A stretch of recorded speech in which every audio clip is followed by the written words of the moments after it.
yuhyi Allah teh nu ngahirupan cak Allah sia teh anu ngaayakeun aing kuari sia ku aing dihirupan moal pati-pati yuhyi aing nyorot ka sia lamun ku aing teu diurusan sia setiap yuhyi aing nyorot ka sia dahar nginum ku aing diberes sia hayu engke wayah eureun yuhyi aing yumit paeh sia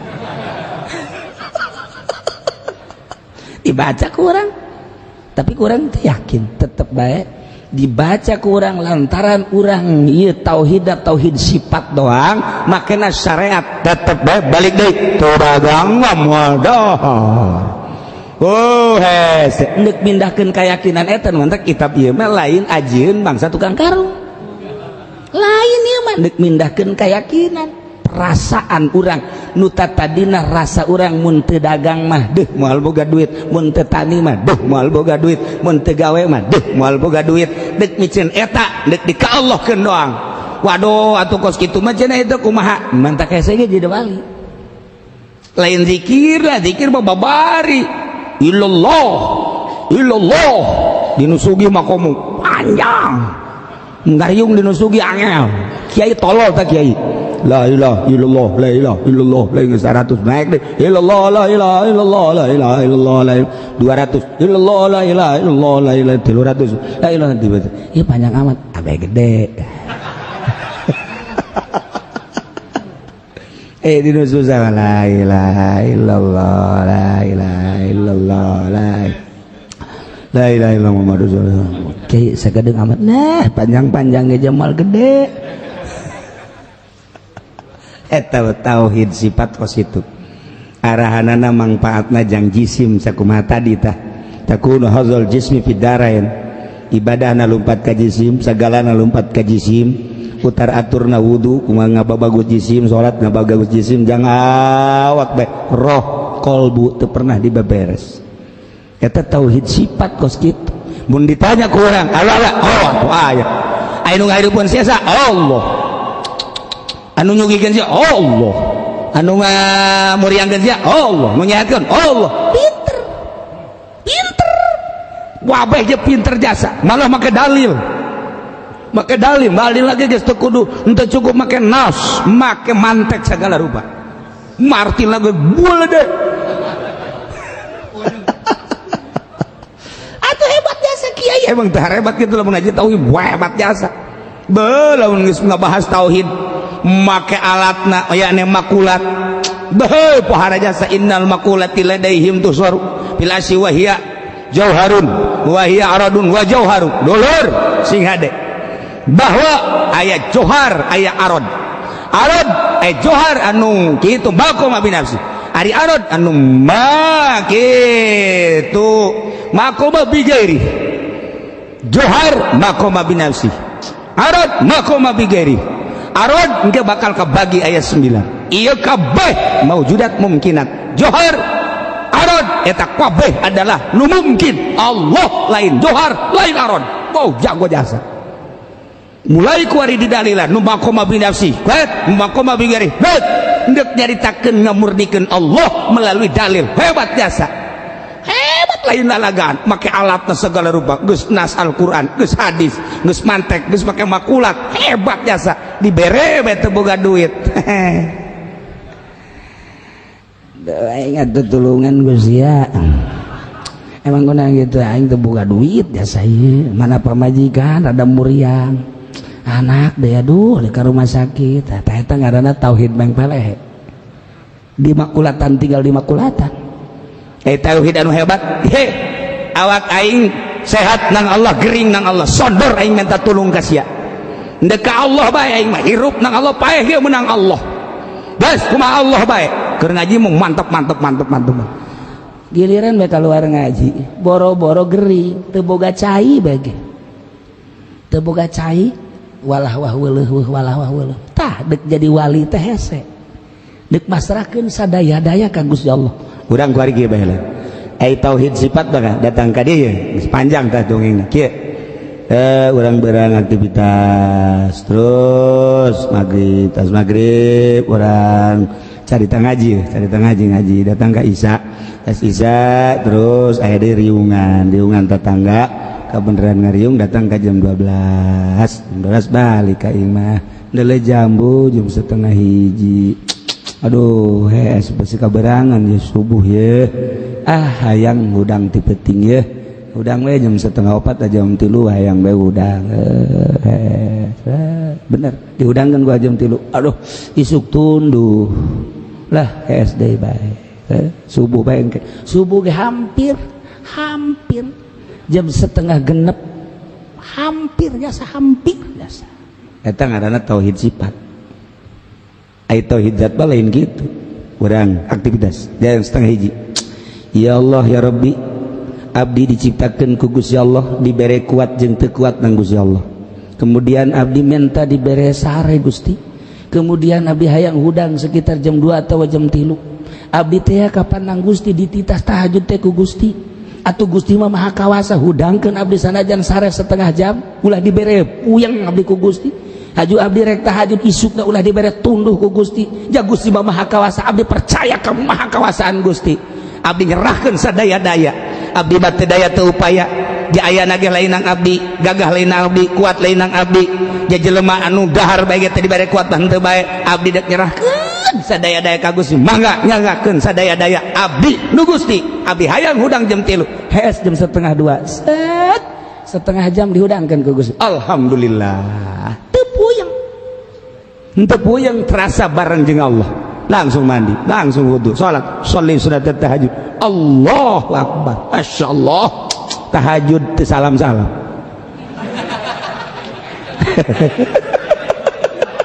pas tahiyat teu salam Masya Allah cak pamajikan tahiyat kebel amat datang ke jam 7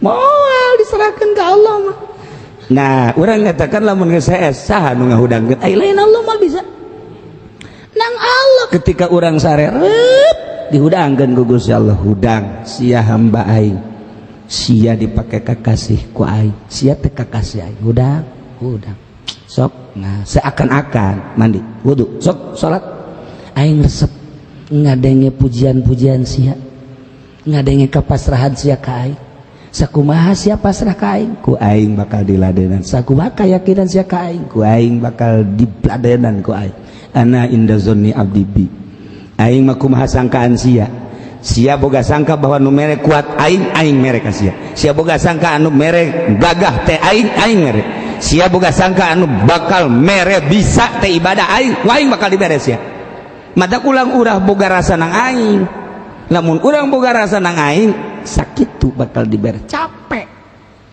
nah melalui tauhid zat dibagilah ku ari kurang tauhid sifat tauhid asma tauhid af'al tauhid zat mimiti urang berangkat tina tauhid af'al supaya af'al teh kaharti ja Allah teh geus kajelaskeun fa'alul lima yurid ku ari ku urang terus we dianalisis diasupkeun ka jero hate Allah teh anu migawe urang lempang teh digawe nang Allah fa'alul lima yurid diuk teh pagawean diuk nang Allah fa'alul lima yurid kicep teh pagawean kicep nang Allah fa'alul lima yurid denge teh pagawean denge nang Allah fa'alul lima yurid wabeh kamamana kumaha ge ieu teu kaluar tina pagawean Allah lempangna nang Allah diukna nang Allah asupkeun ka jero qalbu urang selusup orang nang Allah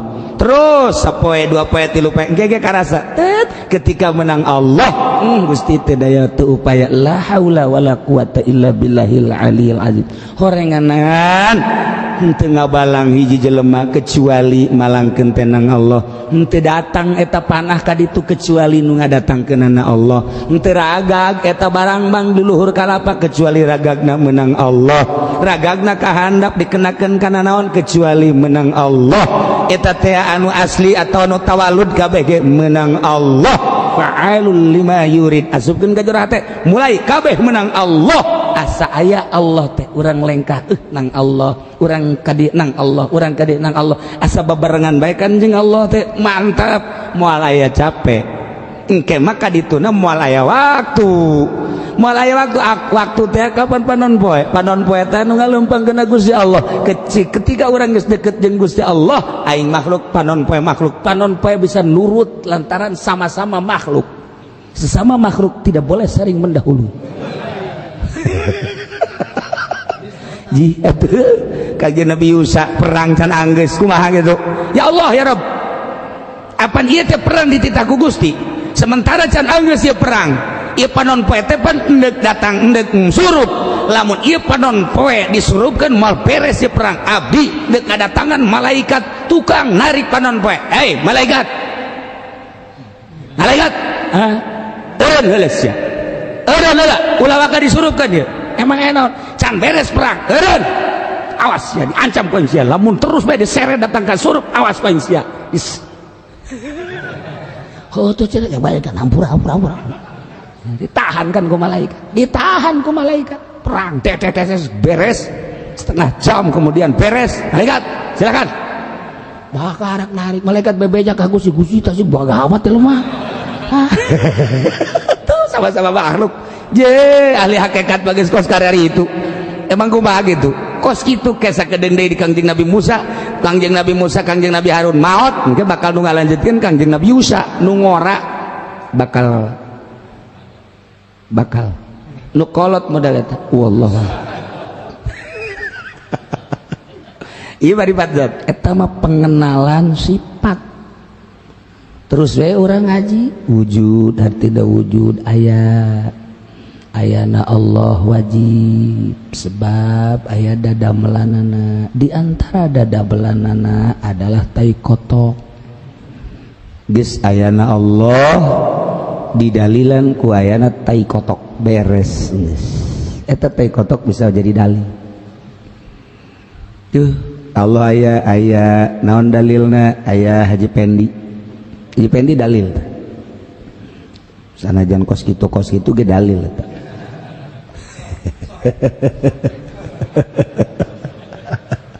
Tuh kan Allah aya naon dalil aya dada melana, mustahil aya dada melana eueuh anu ngadamelna percis kos ayana tapak kebo, mustahil eueuh kebona. Naon deui aya dada melanana berarti aya nu ngadamelna percis okos aya ambe ka irung, mustahil mun eueuh nu ngaluarkeun. Eta sarua eta kos karar itu tah eta teh nu kos kitu eta mah ngan sakadar babalik ka najisi di dunia di akhirat lah tawa tauhid TK nu kos kitu atuh dinazomkeun malah dimarawiskeun, malah didangdutkeun eta tauhid teh geus puguh digambuskeun. Eta tauhid nu kos dinyanyikeun ku ari dinanyikeun eta tauhid teh tauhid cangkang bataligan sakadar ka awak kos kitu eta mah. Geus engke urusanna ge ka ditunda syariat ngagendeng tah nu kos kitu ngomongna ge atuh budak urang mah hirup atuh kudu bersyariat, atuh teu bersyariat mah teu bisa. Salah henteu teu salah atuh hayang boga duit teu usaha bener kajeun kuku bage bener jasa teu kudu syariat yang gering mah teu kudu ka dokter. Salah henteu aja kumaha atuh teu kumaha ngan datang ka dinya doang teh urusanana urusan syariat, tauhidna urusanna jang sakadar lisan awak doang tambah kos kitu mah. Tuh teu meunang banggi bahaya haji bae marudah tauhid kos kitu mah meng pelehe diaji jana tauhid ngajar malah mah pohara jasa aju dibere gering nyana geus ngomongna ge jabatur ge ngadahar eta tapi jatuh gering ja aing mah kok ngadahar eta jadi gering jabatur ge teu dahar kamari teh ngabesan jatuh nyeri beuteung ku aing mah nyeri beuteung ku ieu Gusti Allah wilah mulai tah ka Gusti Allah nyedekeun tah eta takos kitu tah eta tauhid ngaranna tauhid cangkang. Lamun jelema tauhidna ngan datang ka dinya doang eta salat mah salat malah hebat salatna mun loba jelema. Tahajud ge tahajud nya mah duha satungtung aya jelema terus bete deuneun wates nya salat 2 rakaat usolli salat 2 Allahu akbar aya kana jelema duha deui Allahu akbar aya kana jelema Allahu akbar aya kana jelema Allahu akbar geus 8 rakaat ieu aya kana jelema pindah deui nu sajen Allahu akbar nu itu eueuh aya deui jelema Allahu akbar dihitung-hitung 20 rakaat duha lantaran aya jelema tauhid ya tauhidna tauhid mengpeleh pas gitu Masya Allah itu kos menteri teh di zaman Soeharto kos menteri kiai ngabahas tahajud bahwa solihin itu tidak ada yang tidak bangun malam minimal 2 rakaat apalagi kalau wali Allah menghidupkan meramaikan malam dengan ibadah kepada Allah yaitu tahajud. Perlu dibahas aku kiai beres menteri beresnya menteri. Kalau tadi kiai membahas tentang tahajud di malam hari, alhamdulillah saya telah bisa tahajud siang malam hebat. Kalau kiai coba tahajud malam, saya sudah melaksanakan siang tahajud terus. Goblok ente tanya ke Pak Harto, bagaimana Bapak juga tahajud siang? Ya saya juga udah bisa siang malam sarwana. Eta bangsa guruna atau kos JPN atau muridnya ge kos itu teh beres. Masa sih tahajud siang malam atau kena ge duha siang malam. Alhamdulillah kiai-kiai kan cuma pagi doang duha, saya sudah siang malam tahajud pokoknya duha. Waduh Masya Allah parah ya. Teu pakai aturan termasuk Rajeng Soeharto teh anak-anak ini Masya Allah umur segini udah bisa 30 juz, nanti kalau udah besar mah bisa 40 juz ini mah talar Qurannya. Eta kan jadi tetep baik lamun aya jelema lain ahli agama ngomong agama pasti disoledat engke. Lamun aya jelema lain ahli politik ngomongkeun politik disoledat. Kos kula atau ngomong politik sering disoledat. Atuh kajian teuing aing ieu. Sabira aing disengsarikeun ku ahli politik sadaekna sieun jeung serikeun aing. Eta emang aing mah bodoh ieu. Eta keur ngomong wae ngan bodoh-bodoh ge aing geus pisan ropong. Sia ka neraka beres.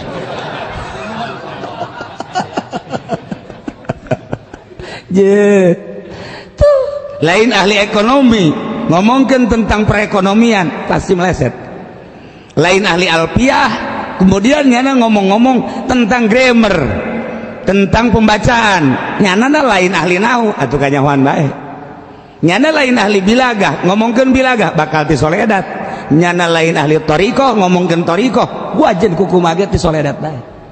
Nyana lain ahli Allah kemudian ngomong-ngomong tentang ilmu thariqah jeung hakikat disoledat kajen kukumaha wajen kukumaha moal berani. Tidak ada yang berani menjelaskan tentang marifat kecuali ahli marifat, dan orang yang sudah marifat tidak akan menjelaskan tentang kemarifatan. Karti itu Gus ya aing ge teu kaharti. Tuh sekali deh masih mau bodoh sih. Tidak ada yang berani menjelaskan tentang marifat kecuali orang yang sudah marifat, dan orang yang sudah marifat tidak akan menjelaskan tentang marifat. Kumaha tah sih aing bingung. Masya Allah karim. Tah iya marifat sifat makabehan geus kuari nosok anu ozok nyanyikan wujud girang bakot teh sakara usar kan sih mana tuh boga kanyaho ngomong itu nyaho cicing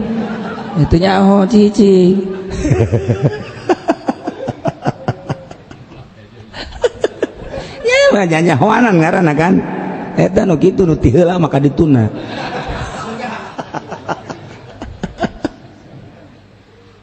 Eta banget. Ieu urang rata-rata ibadatnya kos gitu tah. Jadi sangeuk sebab teu dibere ngeunah. Nu mantak teu dibere geunah nu timbul sangeuk lantaran teu wauh ka Allah. Teu wauh ka Allah mah teu sangeuk. Urang kuari titah datang ka imah gitu. Bintang film nu ayeuna teh sakarah? Nu tenar teh nu bagus nu geulis teh sa? Ngomong. Geus tarolah sia mah teu nyaho nu kuari keur tenar mah nu buburi gilanda. Ola be ola. Maleh ayeuna ente tidak ka imah ola embung. Kunaon sih hiji teu wau nomor kedua dicarekan. Sebab naon gitu? Sebab eta teh sangeuk we sangeuk sebab teu wau. Kajen teuing hayang nyaho nyana osok narima tamu urang embung sangeuk ka ditu. Kitu nyaho kaistimewaan Allah tapi kulantaran urang can wauh ka Allah sangeuk. Adzan madzan waktu datang jem make nu mahal jem mahal bo bede di jamna ge mahal jengkol mah eleh tapi karena sholat tadi diperhatikeun eta jam jang naon jam teh jang ngatur waktu sholat asal geus tara sholat siap tara waktu sholat tah eta ngaranna jam mangfaat ieu mah jam dipapake sholat henteu eta inget ka abah kula almarhum kula cicing be waktu sholat zuhur teh aju untuk berjamaah aju abah beres turun sholat teh kula masih kena diuk bae datang dijiwir bae sia make jam teu make bae itu jam naon emang kunaon gitu sia geus sholatan jam waduh wah ini dijiwir kieu bae ya eta jam teh dipapake teh jang sholat cenah aduh hebat tuh tuh banyak inget be tetangga kuari tuh buka kartu be gula dah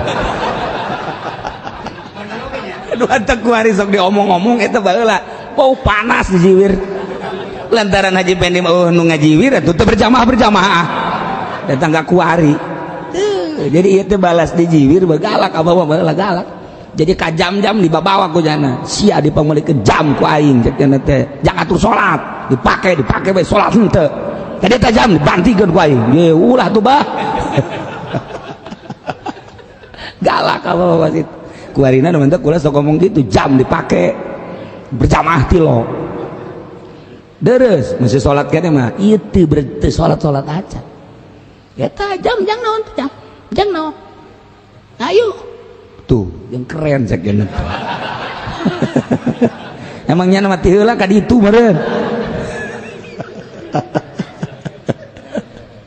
Masya Allah ya, makrifat data gareja syariat aya syariat mah engke ge bika jadi pangeran cek Tuan Syekh Abdul Qadir lamun urang terus-terusan make syariat bete make hakikat jadi pangeran sia cek Tuan Syekh Abdul Qadir yang Fathur Rabbani tok geura waduh tuh nang aing ngabangun ieu syariat kan nang aing eta lamun aing mulai kan tuh ieu teh nang meuli aing balas usaha aing alhamdulillah ku Gusti Allah syariat make syariat kene ngomongna mah tapi kan nang aing mun cacak-cacak eueuh aing kumaha tah tuh si itu nang aing nyakolakeun aing syariat kan nang aing eta kebal-kebal leungit syariat teh jadi pangeran nang aing kabeh tuh eta kan syariat tuh asal lepas bae tah ngomong syariat asa nang aing bae mentak kurang dagang ngaranna ge bersyariat hate maka Gusti Allah kalamun dibere untung bae engkena bakal ngaku jadi pangeran nu mantak ku Allah dirugikeun teh abeh ulah ngaku jadi pangeran malah lolobana rugi abeh daun abeh inget bae ka pangeran sebab inget ke dongeng itu teh Syekh Junaidil Baghdadi teh dongeng aya jelema teh inget-inget ka pangeran cek Allah teh ieu budak teh inget bae ka pangeran padahal mah sehat nang aing eta nya dibere harta berlimpah nang aing coba ku aing dibere gering dibere gering mulai nya Allah Malik astagfirullahaladzim ya Allah subhanallah astagfirullahaladzim malaikat bebeja ka Gusti, Gusti mending digeringkeun bae cenah. Emang kunaon cek Gusti keur carita dongeng supi. Kamari manyana keur teu dibere gering tu pernah zikir ka Gusti. Kan kaambe ku kula. Zikir teh kan seungit ka ambeuna. Kemudian salilanya teu pernah gering bau jasa hangru. Barangnya na gering seungit ka ambeuna lantaran terus bae Allah Allah istighfar lah mending digeringkeun we Gusti. Cek yang tu malaikat ge nitah ngageringkeun ka jelema kos kitu mah. Kadu tilok zikir-zikir mah. Soalnya teu ka ambe-ambe bagus kunyana. Nah, engke ku Gusti Allah disehatkeun deui. Coba sehat. Nyana inget teu ka aing. Barang sehat saeutik bae. Ya Allah, poho deui bae. Oh, kok saya jelema ya, kok saya jelema moal dibejakeun ngaranna. Tabrakan jeger. Potong sukuna potong. Urut ka dokter.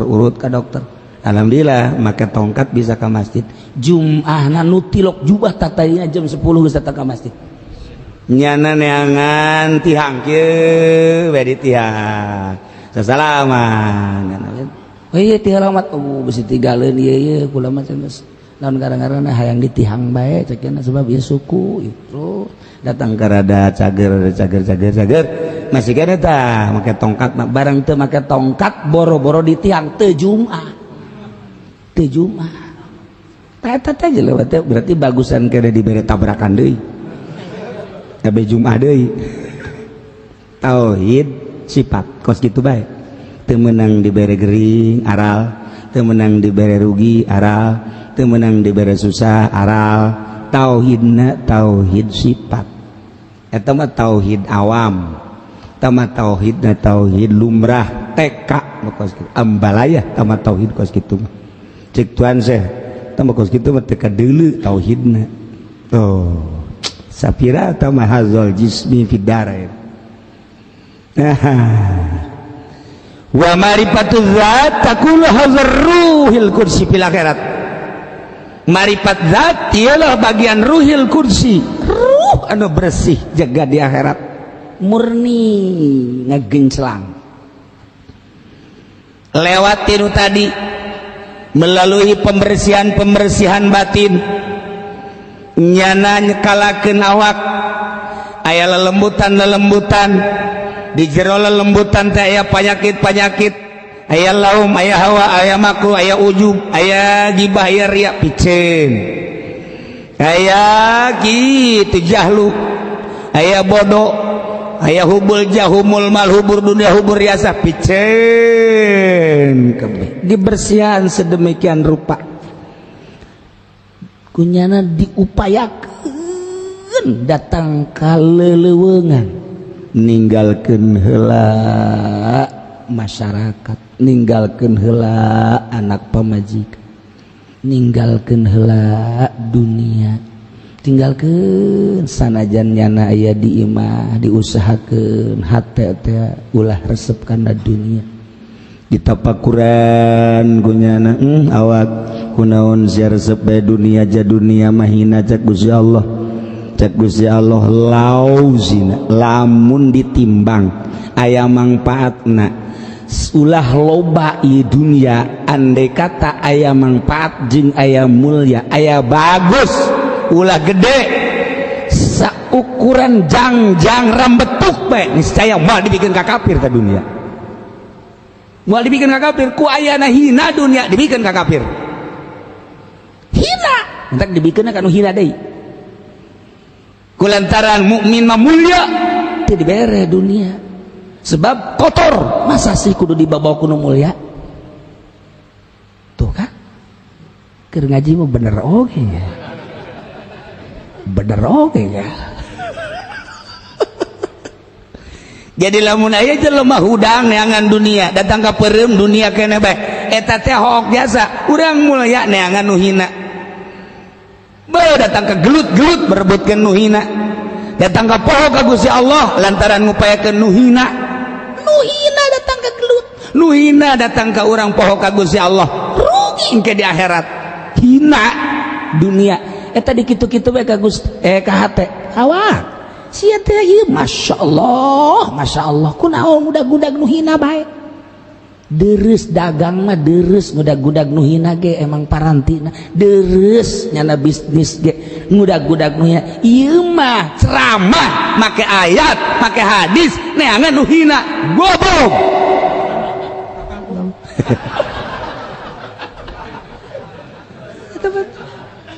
Tuh Masya Allah pohara jasa tuh ai kitu mah nyana dagang geus tanggung hina di akhirat lagi geus mal hesen deui malaikat.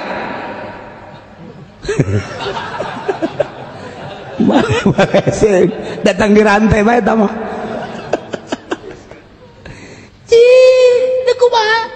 Tadi kitu-kitu bae heulanan, di kitu-kitu bae. Di kitu-kitu teh maksudna ieu urang supaya bersih, bersih tidak dunia. Terus we sapoe dua poe sapoe dua poe sapoe dua aya heueuh ner-neran bahwa eta dunia hina mun encan aya anggapan di jero hate urang bahwa dunia hina urang masih kena can boga makom terus bae hese kudu boga guru nu mantak didinya lah guru mursyid datang nyanggakeun sadaya-daya abdi teh pangurus geus awak nyaan sia mohon daek sia ninggalkeun pamajikan mombong bohong atuh ai kitu batak bohong loba anu bebe jagaku lagi kula mah cenah panguruskeun bae kiai awak lah cenah ieu di ka Allah keun boga pamajikan sia boga ai Mak Isa naon dia dagang mun eureun dagang daek ieu tuh kumaha cenah bohong berarti sia sia mah maca shalawat bae bohong berarti emang kudu eureun ci atuh cenah urang kumaha dahar nah ieu teh endek mindahkeun keyakinan nu tadina urang boga keyakinan mun teu dagang teu dahar kuari mah tinggalkeun eta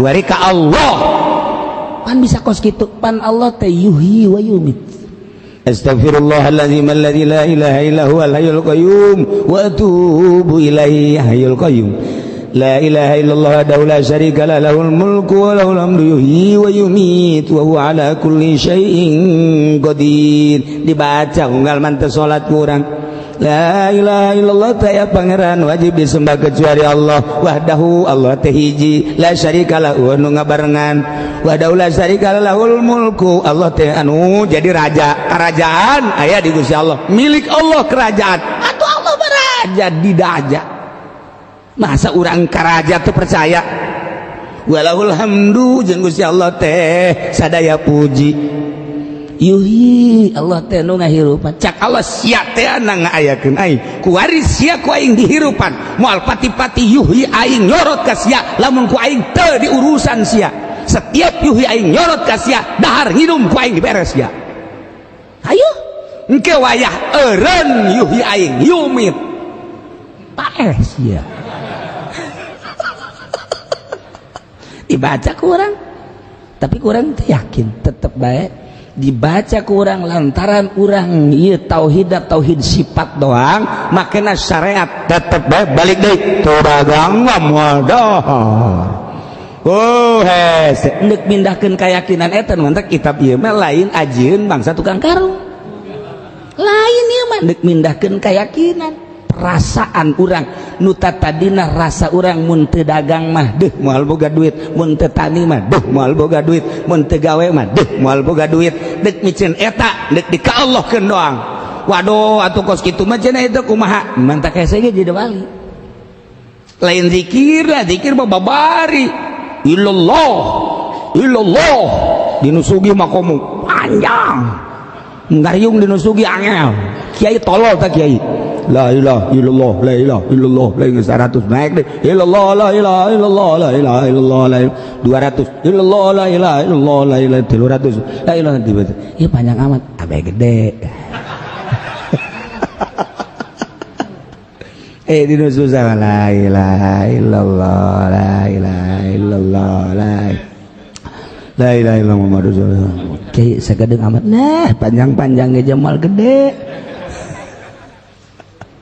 eta tauhid sifat positif arahanana manfaatna jang jisim sakumaha tadi tah takunu hadzal jismi fid darain ibadahna lumpat ka jisim sagalana lumpat ka jisim putar aturna wudu kumaha ngababagus jisim salat ngababagus jisim jang awak bae roh kolbu teu pernah dibeberes eta tauhid sifat kos kitu mun ditanya ku urang Allah oh aya anu ngahidupkeun sia Allah anu nyugikeun sia Allah anu ngamuriangkeun sia Allah nu nyaetkeun Allah pinter wabeh je pinter jasa malah make dalil lagi geus teu kudu henteu cukup make nas make mantek segala rupa marti lagi bual deh atuh hebat jasa kiai emang teh hebat kitu lamun ngaji tauhid hebat jasa lamun geus ngabahas tauhid make alatna yakni makulat pohara jasa innal makulati ladaihim tusaru bil asyi wa hiya jauharun wa hiya aradun wa jauharun dulur sing hade bahwa aya johar aya arad johar anu kitu makoma binafsi ari arad anu kitu makoma bigairi johar makoma binafsi arad makoma bigairi arad engke bakal kabagi ayat 9 ieu kabeh maujudat mungkinat johar arad eta kabeh adalah nu mungkin Allah lain johar lain arad wow jago jasa mulai kuari di dalilan nu makoma binafsi nu makoma bigairi hendak nyaritakeun ngamurnikeun Allah melalui dalil hebat jasa hebat lain lalagaan make alatna segala rupa geus nas Al-Qur'an geus hadis geus mantek geus make makulat hebat jasa dibere bae teu boga duit ingat tutulungan Gusti ya emang kuna gitu aing teu boga duit jasa ieu mana pamajikan ada muriang anak deh aduh di rumah sakit eta ngaranna tauhid mengpeleh di makulatan tinggal di makulatan tauhid anu hebat awak aing sehat nang Allah gering nang Allah sondor aing minta tulung ka sia ndek ka Allah bae aing mah hirup nang Allah paeh ge menang Allah bas kumaha Allah bae keur ngaji mung mantep giliran bae keluar ngaji boro-boro gering teu boga cai bage teu boga cai walah wah tah dek jadi wali teh hese dek masrahkeun sadaya-daya ka Gusti Allah urang kuari kieu bae lah ai tauhid sifat bae datang ka dieu geus panjang tah dongengna kieu urang berang aktivitas terus maghrib urang carita ngaji datang ka Isya terus aya deui riungan tetangga kebenaran ngariung datang ke jam 12 balik ka imah dele jambu jam 12:30 aduh besi kaberangan ya subuh ya hayang hudang ti peuting ya hudang we jam 3:30 jam 3 hayang we hudang bener dihudangkeun gua jam 3 aduh isuk tunduh lah SD bae subuh bae subuh ge hampir jam 6:30 hampir jasa eta ngaranna tauhid sifat ai tauhid zat lain gitu urang aktivitas jam 12:30 ya Allah ya Rabbi abdi diciptakeun ku Gusti Allah dibere kuat jeung teu kuat nang Gusti Allah kemudian abdi minta dibere sare Gusti kemudian abdi hayang hudang sekitar jam 2 atau jam 3 abdi teh kapan nang Gusti dititas tahajud teh ku Gusti atuh Gusti mah maha kawasa hudangkeun abdi sanajan sare setengah jam ulah dibere puyeng abdi ku Gusti haju abdi rek tahajud isukna ulah dibere tunduh ku Gusti ja Gusti mah maha kawasa abdi percaya ka maha kawasaan Gusti abdi nyerahkeun sadaya-daya abdi bate daya teu upaya di ayana ge lain nang abdi gagah lain nang abdi kuat lain nang abdi ja jelema anu dahar bae ge teh dibere kuat teu bae abdi dek nyerahkeun sadaya-daya ka Gusti mangga nyanggakeun sadaya-daya abdi nu Gusti abdi hayang hudang jam 3 hees jam 1:30 set setengah jam dihudangkeun ku Gusti alhamdulillah teu puyeng terasa bareng jeung Allah langsung mandi langsung wudu salat sholli sunat tahajud Allahu akbar masyaallah tahajud teu salam-salam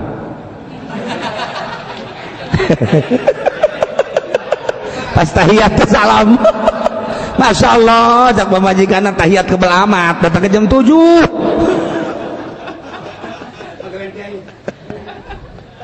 moal diserahkan ke Allah mah nah orang ngatakan lamun geus saes saha nu ngahudangkeun ai lain Allah mah bisa nang Allah ketika orang sarerep dihudangkeun ku Gusti Allah. Hudang sia hamba aing, sia dipakai kakasih ku aing, sia teh kakasih aing. Hudang sok. Nah seakan-akan mandi wudu sok salat aing resep ngadenge pujian-pujian sia, ngadenge kapasrahan sia ka aing. Sakumaha sia pasrah ka aing, ku aing bakal diladenan. Sakumaha keyakinan sia ka aing, ku aing bakal diladenan ku aing. Ana inda zonni abdi bi, aing mah kumaha sangkaan sia boga sangka bahwa nu mere kuat aing mere ka sia boga sangka anu mere gagah teh aing mere, sia boga sangka anu bakal mere bisa teh ibadah aing bakal diberes ya. Mata ulang urah boga rasa nang aing, lamun urang boga rasa nang aing sakitu bakal diberes, capek. Nah melalui tauhid zat dibagilah ku ari kurang tauhid sifat, tauhid asma, tauhid af'al, tauhid zat. Mimiti urang berangkat tina tauhid af'al supaya af'al teh kaharti ja Allah tegas kajelaskeun fa'alul lima yurid. Ku ari ku urang terus we dianalisis, diasupkeun ka jero hate. Allah teh anu migawe urang, lempang teh digawe nang Allah fa'alul lima yurid. Diuk teh pagawean diuk nang Allah fa'alul lima yurid. Kicep teh pagawean kicep nang Allah fa'alul lima yurid. Denge teh pagawean denge nang Allah fa'alul lima yurid. Wabeh kamamana kumaha ge ieu teu kaluar tina pagawean Allah, lempangna nang Allah, diukna nang Allah, asupkeun ka jero qalbu urang selusup orang nang Allah. Terus sapoe dua poe tilu poe gege karasa ketika menang Allah Gusti teu daya teu upaya la haula wala quwata illa billahil aliyil azim.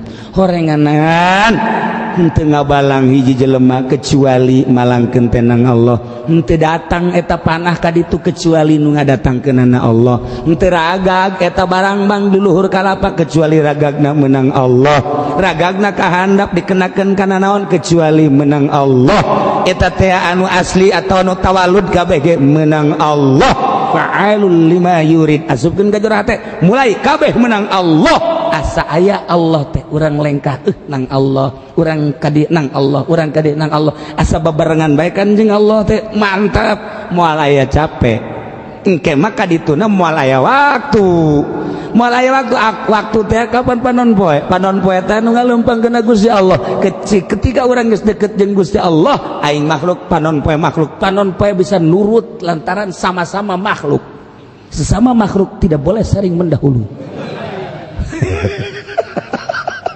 Ji atuh kajian Nabi Yusa perang can anggeus kumaha gitu.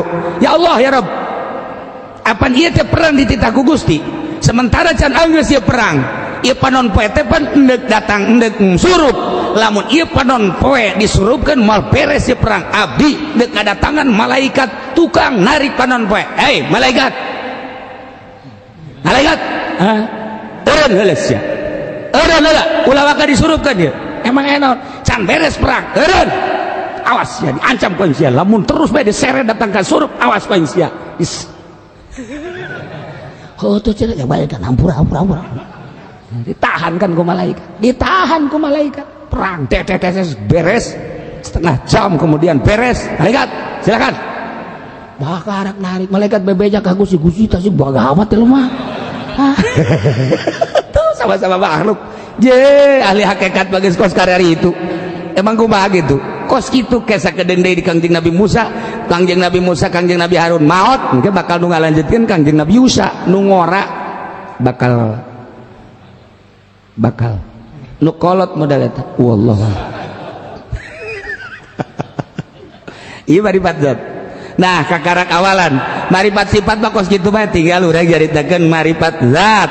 Mulai ti marifat afal mulai ti tauhid afal naik kana tauhid sifat, naik kana tauhid kitu ahwal, kemudian asma gitu, kemudian kaharti afal, kaharti sifat, kaharti asifat, kaharti afal, kaharti asma bakal kaharti sifat. Ketika afal asma sifat kaharti bakal kaharti zat Allah. Iyalah nu dimaksud fa ma'rifatul zat. Dan di dalam makhluk kok nupang bagusna yakni manusia ditaklif ku Gusti Allah titah iman titah ibadah. Ketika orang ibadah kudu auh kanu diibadah. Wa man lam ya'rifhu kaifa ya'buduhu. Jelema nu teu auh ka Allah deuk kumaha ngaibadahanana ka Allah. Moal bisa ibadah. Jadi kudu auh ka Allah, makrifat ngaranna. Makrifat kabagi dua, aya makrifat sifat, aya makrifat zat. Makrifat sifat mah takunu halal jismi fid darain, eta mah bagian jisim dina dua kampung, dua desa, kampung dunia, kampung akhirat. Tauhidna tauhid sifat yes tabak kamari sekadar wujud kidam bako mukhalafah lil hawadits qiyamu bin nafsi wa daniyat qudrat rodat bagi kana sifat nafsiyah salabiyah mani ma'nawiyah kos kitu wayah dagang mundur mah wayah dagang rugi mah nyana tetep ngalamun wayah muriang ngalamun tinggalkeun ku kabogoh nginum baygon padahal mah wujud kidam bako dibabaca coba supaya pasina saya man wayah di gitu tinggalkeun ku kabogoh nyana frustasi ditinggalkeun maot nyana frustasi tinggalkeun maot ku salaki ceurik pamajikan salaki ditinggalkeun maot ku pamajikan ceurik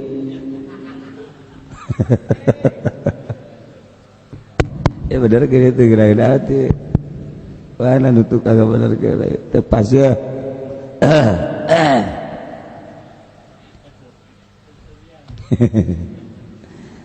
lalaki tolol tuh mau kos gitu mat lain tolol nukudu nama pamajikan ngagojob encan dikubur didinya orang nikah di hareupeun pamajikan karak mantep dia tuh lain menang-menang deh, boro-boro paeh hirup dia menang.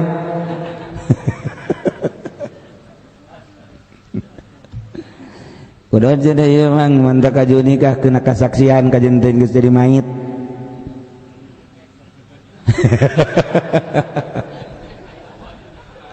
Wal bisa, saduk jek garis paeh. Emang ada huruf kene nya ngorowot. Supaya moal paling pocong. Gen wasiat majikan lamur yang wasiat kasalakina abdi asana ieu mah hirup geus teu kuat bakal tereh maot aya naon wasiat geus teu kawin mangga bae sabada kula maot kakak geus teu kawin kula maridho penting hiji syaratna di mana-mana kuburan kula geus garing mangga ada kawin. Syarat kedua pangabanjurankeun we kuburan kula isuk-isuk patember sore-sore patember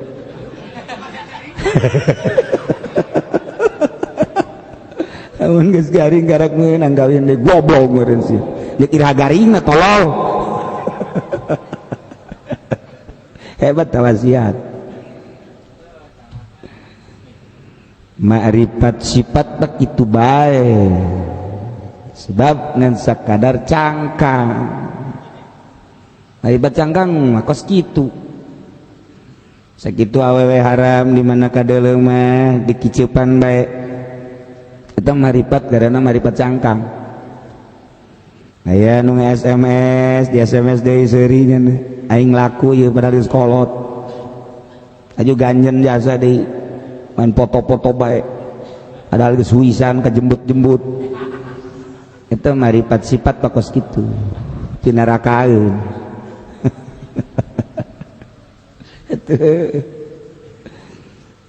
tawa mun batur meureunana aju aya nu datang awewe Assalamualaikum Waalaikumsalam ngaji pendi kulat teu aya sasaha ieu kula merindu jasa ka Mang Haji sadajan abdi mah umur kakarak 25 tahun tapi asana keundeul Mang Haji mah kasep jasa ieu mah kula mandek sedekah bae susu kula pangnyekelkeun asana Haji pendi mah balingkekeun deui ka dieu eta makrifat mah makrifat jan subuh mah biasa maghrib gitu disampaikan wujud gidambako aya susu mah dicekel wae sifat pokos gitu ya Allah ya Rabbi nyaho tahajud teh hebat bakal nyangan kuburan jaga saat orang di jero kuburan pak mongkling buta rata mana teh aya batur sorangan bae sempit ka bina-bina lamun urang sering tahajud caang kuburan jeung lega lamun 2 rakaat tahajudna ngentit mun 4 rakaat rada gede 10 rakaat nu gede 20 rakaat mah curi mun 1 rakaat pareum teh nyaho udang jam 2:30 jadi le mana hujan pohara tiris yo kada cair ada jauh dari setik paeh dari geus jauh urang lampu WC na jauh urang kajaho urang tahajud bakal nulungan urang jaga di kuburan bakal dari caang tapi kutiris eleh ieu tauhid sifat makrifat sifat makrifat na kakarak datang makrifat sifat tapi lamun makrifat eta jang di dunia di akhirat eta bae tah di dunia dongeng keayaan tauhid ku situ makrifat ka Allah ku wujud tidak mako di akhirat kayak gitu sarua bae tinggal ka dikoreksi batin dunia mah nya cukup wa ma'rifatuz zat takunu hadzar ruhil qudsi fil akhirat masyaallah ma'rifat zat ma takunu aya ta ma'rifat zat ma bagian ruhil qudsi fil akhirat kama qala Allah taala wa ayyadnahu bi ruhil qudsi wa hum manusia dikuatan bi ruhil qudsi urang mimiti di alam ruh alam arwah Allah nyiptakeun roh suci luar biasa kasucianana ku Gusti Allah ditanya Gusti Allah nanya ka roh cek Gusti Allah apakah kaula lain pangeran aranjeun kabeh qalu bala sumuhun Gusti teh pangeran dek nurut banyak kana aturan-aturan kaula pasti moal maksiat badengke moal alastu bi rabbikum lain ta kaula pangeran aranjeun kabeh qalu bala syahidna sumuhun abdi jaksian jas moal maksiat badengke jaga di dunia moal dek nurut ka kaula sangat mun aya nu ngajak keluarin kaula bakalna bane nurut jadi najis geus nyebut lagi qalu bala syahidna ruhil qudsi cak Gusti Allah maneh bakal diturunkeun ka dunia sanggeusna datang kana ajalna bakal dicabut balik deui ka aing lamun roh sesuai jeung aslina qudsi suci bagian maneh surga lamun maneh bebelekot ku dosa bisa seheula maneh moal abdi abdi sadaya moal kudu berdosa. Syahidna binyaksian Gusti teh pangeran maya ka pangeran abdi kudu maksiat. Gusti teh anu ngadamel langit bumi katutesina maknya abdi didamel ku Gusti kudu mahiwal ka Gusti moal Gusti bener nyangageun bener sok datang ka waktuna diturunkeun hiji-hiji ka alam dunia. Nak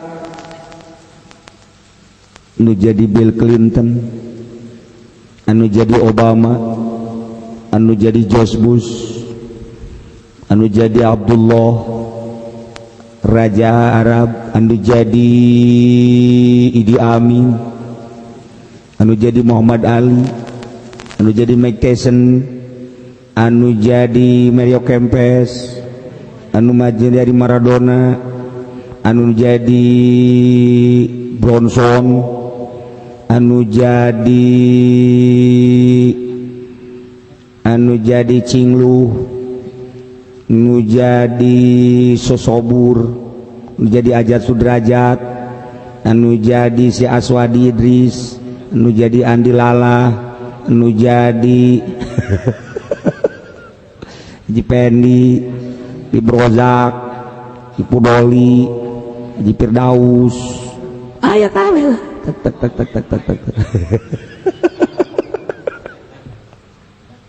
Anu tadi ditanya alastu birabbikum kabeh qalu bala syahida jol ka dunya kafir musyrik munafik aya nu muslim tapi maksiat dagang dioplos bae pemerintah korupsi bae ceramah yang berkat bae amplop teu eureun-eureun jadi Habib teu para ruguh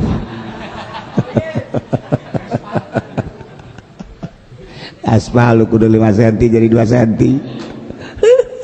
iya macam-macam ya macam-macam barang hayang jadi kunci teh hese hayang jadi kunci teh hese wa ayyadnahu biruhil kursi ma'rifatul zat takunu hadzal ruhil kursi fil akhirat urang teh carita surga lamun urang geus datang ka ruhil kursi di dunia keneh surga geus karasa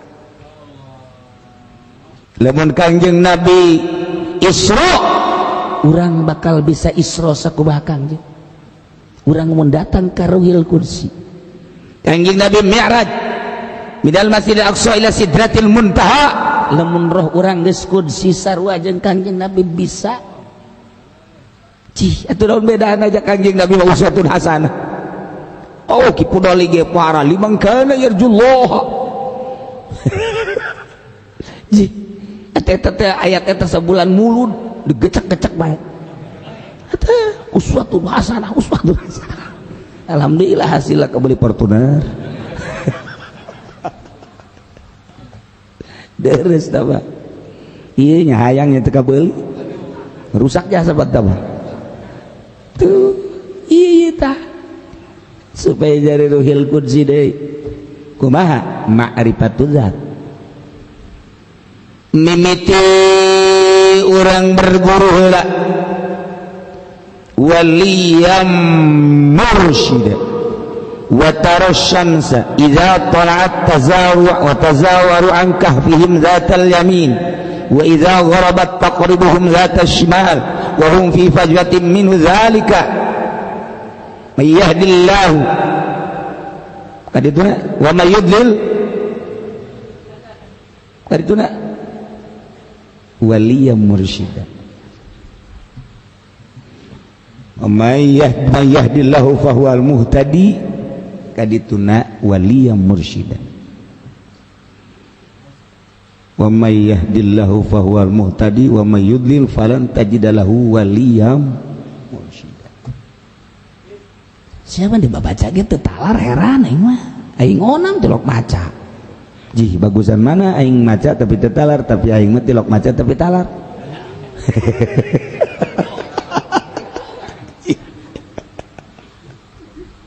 aduh Gusti Allah doaku wali ya Ustaz tuh wa mayyudlil falan tajida lahu waliya mursyida. Jelema anu ku Gusti disasarkeun moal kapanggih jeung waliya mursyida. Tapi jelema anu dituduhkeun mayah tadi fa huwal muhtadi. Jelema anu dek dituduhkeun ku Allah bakal menang pituduh. Buktina wa taras syamsa idza ta'at wa tazawaru an kabin zatal yamin wa idza gharabat taqriru zatas shimal hum fi fajwatin minhu. Di jero guha ashabul kahfi. Tapi ku Gusti Allah sorotan panon poe di luareun guha bisa nyorot ka jero.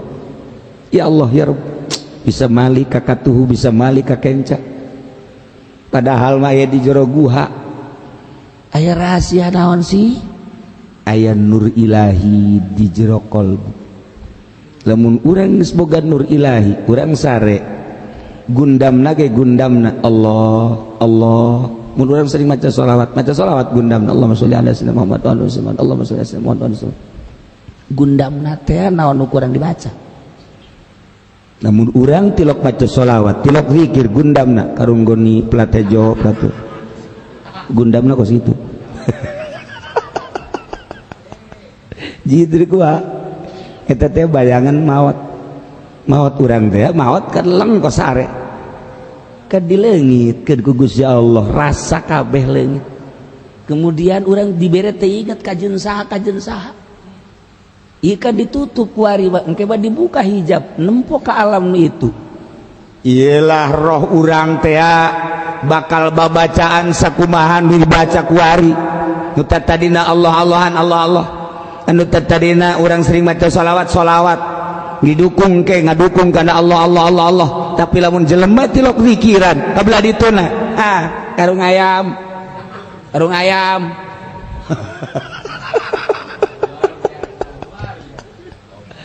sia deh ulah sapekeun cacan mental. Gusti Allah mulai ayalah waliya mursyida beat urang di tarekat beat artina beat ketika tenuturkeun kana aturan-aturan guru sentil kayak ku guru siap kos abri. Ketika keluar tidak aturan keabrian nyana bakal disiksa kos polisi. Ketika keluar tidak aturan kepolisian nyana disiksa. Nu mantaknya nama selalu patuh ke komandan. Siap dan kamu besok melaksanakan tugas survei ke pondok. Siap dan istimewa amrinya namanya di modalannya hontunya di ongkosannya. Siap dan di sana nanti ada janda kamu harus periksa. Siap dan jandanya muda apa tua? Muda. Siap-siap dan dua kali janda. Siap-siap dan ini mah jandanya tua. Siap dan untuk komandan saja. Toriko ge sarua siap dan maneh kudu dilaksanakeun siap dan si ada ulah kieu siap dan toriko mantap waliya mursyida. Urang ngaji ngejah maka saha bae, urang ngaji amil maka saha bae, urang ngaji fatul muin maka saha bae, jeung doktin jeung buat beat. Sebab eta mah urusan zahir, tapi ieu mah urusan batin kudu make beat. Waliya mursyida. Ketika orang geus beat siap, hulu jadi buntut jadi hulu jadi suku jadi hulu. Kumaha cak guru bae nyanggakeun sadaya-daya percis kal mayit piadil gosil kos mayit dileungeun enan mandian dibalikeun malik digigirkeun ngigir ditangtungkeun nangtung didieukeun bau kal mayit piadil gosil. Mulai boga aturan ti guru urang kanyahokeun heula nya tauhidna tauhid asma. Nu keluar di alam dunia ieu tina asmaul husna. Pagawean urang ieu adalah kasorot ku asmaul husna. Nu mantak Allah asmaul husna seluruh pagawean aya di asmaul husna. Sok kuari belajar heula mengetahui tauhid asma. Ayo geura belajar hiji-hiji teng. timimiti wallahu alladzi la ilaha illa huwar rahmanir rahim mimiti ar-rahman ar-rahim al-malikul quddus malik al-quddus assalamul mu'minul muhaiminul azizul jabbar mutakabbir terus lain jang dibaca lain jang diwirid tapi jang dilaksanakan baca Quran lain jang ditalar Quran teh dina thariqah mah lain jang ditalar Quran teh lain jang dibaca di thariqah mah tapi dilaksanakan naon hartina talal Quran tapi teu dilaksanakeun kalah ka jadi siksa Quran ditalar urang keur ngaji syariat mah sangat bangga bahkan di musabaqah lain bae maca Quran gori mah musabaqah teh maca kitab ge di musabaqah qop qol sabaqah bagus tapi ketika nyelusup kena thariqah lain eta Quran teu kudu ditalar Quran teu kudu dibaca kok bisa jadi kos gitulah thariqah ulah sieun kok bisa jadi kos gitu sih berarti bertentangan jeung Kangjeng Nabi saekeun sungut sia kok sia pelaksanaan thariqah mah kajin Quran teu dibaca ge tapi ngalaksanakeun Quran kajen teka talar ge Quran tapi ngalaksanakeun termasuk inget ka dongeng Abah coba renungkeun ku sia aya jelema ngaji non gitu ngaranna tajwid diaji makharijul huruf diaji kemudian ikhfa gunnah qalqalah itu ismam dan lain sebagainya tak ai praktek nak teu beres maca Quran alhamdulillahi rabbil alamin arrahmanir rahim teu beres maliki yaumiddin maliki yaumiddin dal kuda betul maliki yaumiddin mitin we mitin ya midin ese midin dal mitin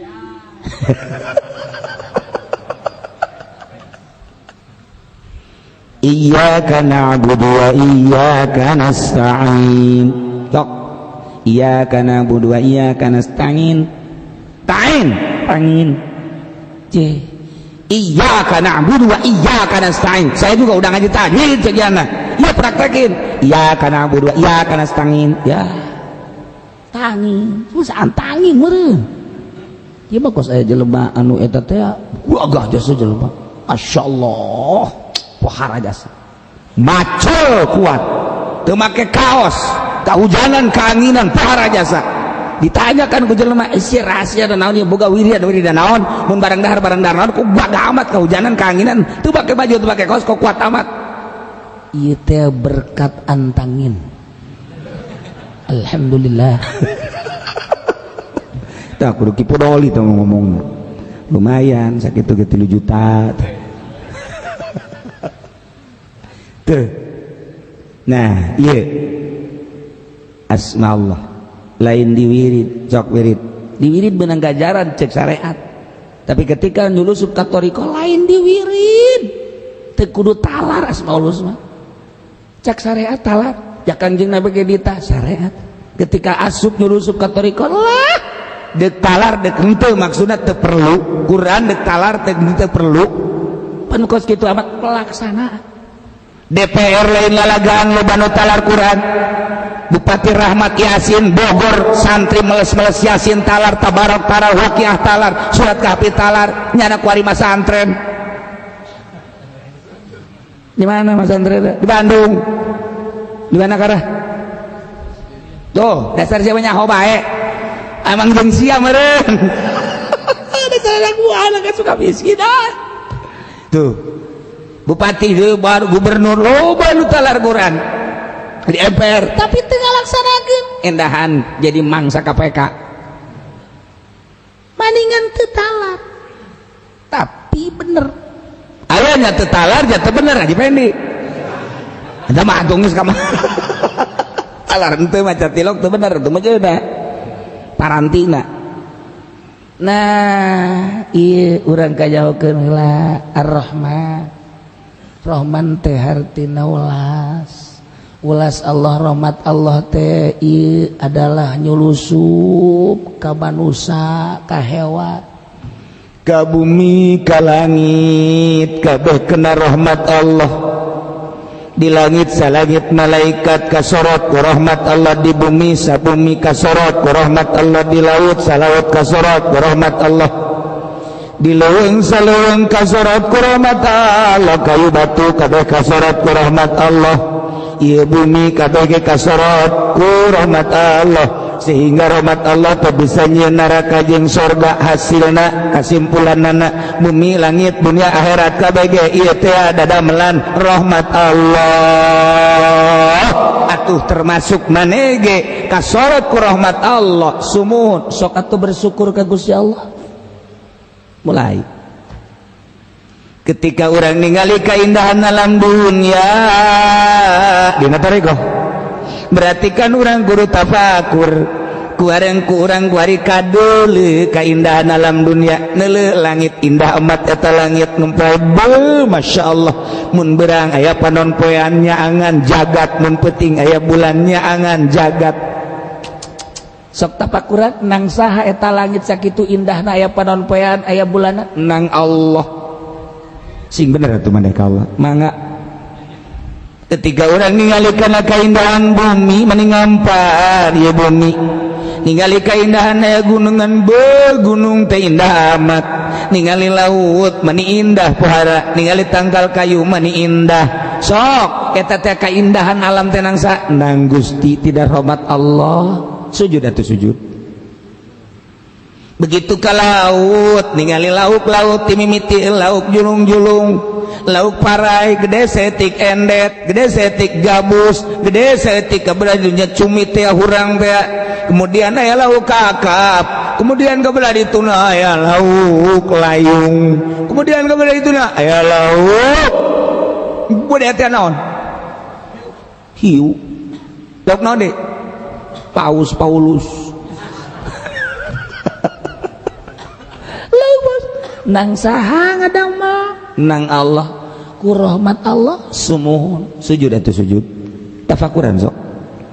Begitu orang kaleuweung masyaallah ningali aya kabang-kabang, aya gaang, aya deui cacing, kemudian aya deui macem-macem di dinya nyiruan teh cangkas teh binatang-binatang anu ngarayap anu halali berlaleutik geus karuhan loba, mulai ku ari ti mimiti hayam, datang ka embe pucang, datang ka munding, datang ka sapi, banteng jeung sajabana, budak maung singa macan, gajah jeung sajabana. Nang saha eta? Nang Gusti Allah, ku rahmat Gusti. Sujud atuh kuali ragap ka diri maneh, ayo nang maneh teh nang saha? Nang Allah. Kunaon? Ku rahmat Allah. masyaallah rahmat Allah teh ngalimpudan seluruh dademantak timbul bae inna rahmati wasi'at kullasyai. Janang Allah dadamelan teh nang Allah. Sok tafakuran, tidak dedeulean we heula dedeulean keindahan kudu ditafakuran. Urang deuleu naon bae tafakur, deuleu macan masyaallah indah amat eta buluna pahala, calangapna indah amat, mun ngangsongkeun leungeut kanyana indah amat. Aduh, itu bacaan pohara amat, itu maung pohara amat, itu singa pohara amat, itu gajah pohara amat. Masyaallah karim pohara. Tafakuran, sok tafakuran. Ya Allah, keindahan Allah di mimiti langit, bumi, kemudian makhluk manusia, nu ngaran manusia, hewan, kemudian laut. Eta teh rahmat Allah. Inna rahmati wasi'at kullasyai. Ya Allah, di satu kuari mah urang teh ulah galak ka jelema sebab kabeh ge dadamelan Gusti. Adapun batur salahna eta teh ku nafsuna urang nama atuh mun tayang ka Gusti Allah bersyukur henteu dijadikeun anu salah. Ketika urang gapanggih jeung ahli Allah sono, ketika urang gapanggih jeung jelema mukmin sono, ketika urang gapanggih jeung jelema kafir tetep sono, sebab ulah ningali kafirna neuleuh dadamelan Allahna. Ahli thariqah bangke da eueuh sekat jeung saha bae bakal aku ulah kaget ulah kaget lamun Gus Dur wauh jeung sahabat ulah kaget lamun Habib Bakti Kuari wauh jeung sahabat ulah kaget sebab jana mah berbeda alam gitulah di thariqah aya pandangan ieu teh bu ilmuwan ilmu Allah ieu mah ilmu dunia tetep dihormati ieu mah mukmin ieu mah kafir dihormati ieu mah awewe ieu mah lalaki dihormati mata ulah kaget besi aya ahli thariqah ngarendeng jeung awewe ulah kaget tuh siapa ka aing sok aju kitu bae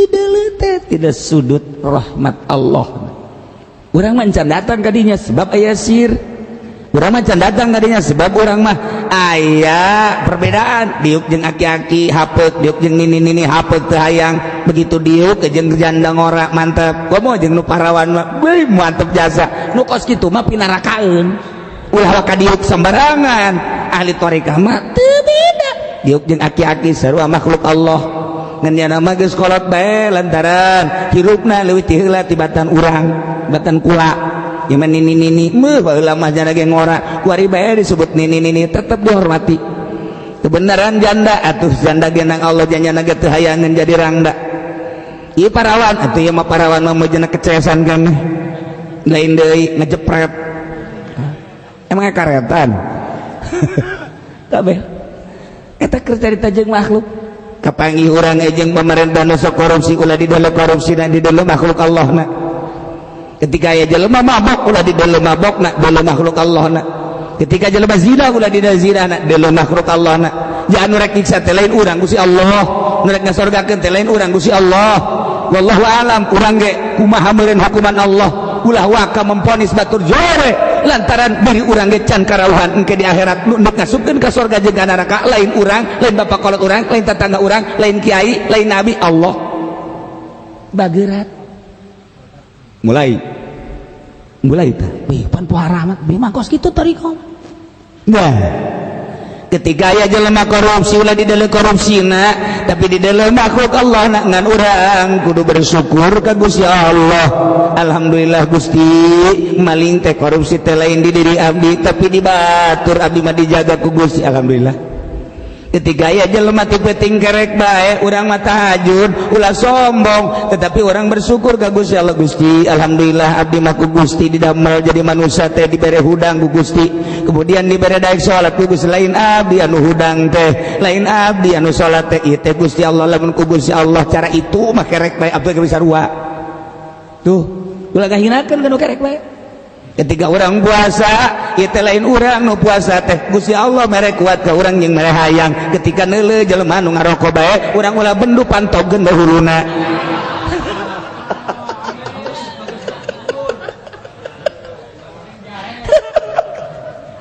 salah siapa tuh aing kanu salah beresep sama lain kos kitu siapa bangun heueuh bae lain ih siapa bangun aing nu jelema masalah teresep emang dasar pinarakaeun meureun lain kitu urang puasa Gusti sanes abdi dalamun ku Gusti abdi dibere muriang mah meureun abdi ge moal kuat puasa jab muriang jeung sehat teh ti Gusti kemudian dibere daek teh ieu teh nu mere daek teh Gusti mere ilmu Gusti atuh lain abdi hakikatna mah rahmat Gusti nyorot ka abdi didamel ku rahmat Gusti dikuatkeun ku rahmat Gusti diberangkatkeun ku rahmat Gusti atuh nyangakeun sadaya-daya si itu henteu puasa atuh itu teh meureunna teh dibere kuat ku Gusti abdi mah sakieu tetep berek bageureun nu teu puasa ge lantaran eta ge sarua hamba Allah adapun abdi dibere puasa lain abdi bersyukur ka Gusti itu teh dibere puasa meureunna nyana boga penyakit asma sakitu tuh suasana jadi ujorena jelema deuleu nu mabok bersyukur ya Allah hadena mabok teu di abdi nyeuleuh nu zina ya Allah hadena teu di abdi bade ditayungan ku Gusti lamun abdi kos kitu meureunanan sarua abdi ge tuh kan saha nu hayang teu hayang eta baja nafsuna mulai rahmat Allah nyurup didamel ku rahmat Allah Ar-Rahman praktekna rahmat teh kuari keur bejeuna lain dibabaca wallahu la ilaha illa huwar rahmanur rahim al malikul quddus salamul mu'minul mu'minul azizul jabbarul aya bae anu ngadeng wae goblok gandeng eta teh meraktekeun asmaul husna aya jelema marah itu kajeun teu talar ge Asmaul Husna tapi praktek, kajeun teu talar Quran tapi praktek, dibandingkeun jeung nu talar tapi teu praktek maning nu teu talar tapi praktek. Kumaha cenah nya talar nu praktek, wah atuh tama mimbabe komo atuh mimbabe pohara tama atuh nya talar nya praktek atuh pohara. Ieu mah keur carita wilah-wilah, ieulah tariko. Ike kok kiai cenah ngabahas kadinya ndek ngajadikeun ruhil kudusi, ndek dibabagus ku urang roh urang teh supaya bersih sakumaha urang waktu diciptakeun ku Gusti Allah tanpa aya muatan politik. Waktu keur diciptakeun ku Gusti Allah urang teh di alam arwah teh henteu jadi lurah, teh jadi RT, teh jadi presiden, henteu nyaritakeun politik, henteu nyaritakeun tentang itu perekonomian, teu nyaritakeun tentang perbudayaan di alam arwah mah ngan sakadar nu dicaritakeun alastu bikum bala syahid. Berarti katauhidat marifat ka Allah bersihan. Kakarak dina Ar-Rahman encan Ar-Rahim beda henteu Ar-Rahman jeung atuh beda. Sebab ziyadatul lafzi tah dulu alaziatul makna. Tambah lapat nuduhkeun kana tambah makna. Rahman teh leuwih tibatan Rahim, atuh makna rahmat teh leuwih tibatan makna Rahim. Ya Allah, encan Al-Maliku, encan Al-Qudus, encan As-Salam. Oh, kadituna encan As-Sabur, encan At-Tawwab, encan Asy-Syakur, wahai encan Al-Mutawakkil dan lain-lain sebagainya. Tah asma-asma Allah mata dek norekat teh ngaji eta heula, ngaji tauhid asma engke naek tauhid sifat, engke naek kana tauhid tauhid afal, tauhid asma, tauhid sifat. Kaharti eta bakal kaharti zat. Ieu kan dek nyaritakeun tauhid zat, makrifat zat supaya jadi wali Allah. Mentak moal aya jelema diangkat jadi wali bodoh malaya. Atuh Allah masa sih sembarangan ngangkat wali jelema nu teu mondok sembarangan amat Allah. Sembarangan tahu mal bisa tuh. Sebab wali teh kakasih Allah pamimpin. Engke kumaha mendekat jadi kutubnya. Bloon amat masyarakat ngajadikeun bupati bodoh. Ji atuh bodoh banyak jadi bupati bodoh. Masa Allah ngangkat wali bodoh? Mal bisa, mal mungkin. Mantak ngaji heula tauhid afal, tauhid asma, tauhid sifat, kaharti afal, kaharti asma, kaharti sifat, kaharti nutilu bakal jol bae zat Allah. Jehe hilanan galak saeutik bae ieu dari batu zat eta kudu hadir ruhul kursi supaya orang jadi ruhul kursi. Coba kumaha engge wa aya dah ruhul kursi lah pokona mah wallahu a'lam bishawab lah.